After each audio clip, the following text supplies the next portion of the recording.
Hi everyone. పిల్లల ఆలోచనలు ఎంత క్యూట్గా ఉంటాయో తెలుసా? ఒకరోజు మా పాప నా దగ్గరికి వచ్చి ఈ ఏనుగు క్రాఫ్ట్ చూపిస్తూ, అమ్మ దీన్ని ఎలా డెకరేట్ చేయాలి అని అడిగింది. నేను నవ్వుతూ, మన దగ్గర ఏ మెటీరియల్స్ ఉన్నాయో వాటిని యూజ్ చేసి డెకరేట్ చేయాలి నాన్న అని చెప్పాను. తను యూకేజీ చదువుతుంది. కొద్దిసేపు ఆలోచించి ఒక్కసారిగా, అమ్మ నువ్వు బ్యాంగిల్స్ చైన్స్ చేస్తావు కదా, వాటిలో ఉన్న వాటితోనే ఈ ఎలిఫెంట్ని డెకరేట్ చేద్దామా అని అడిగింది. అంటే యాక్చువల్లీ తనకి వాటి నేమ్స్ కుందన్స్, స్టోన్స్ అని తెలియదు. నిజంగా ఆ మాట విని నేను ఒక్కసారిగా షాక్ అయ్యాను.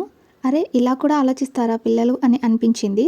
అప్పుడే సరే నాన్న ఇద్దరం కలిసి చేద్దాం అన్నాను.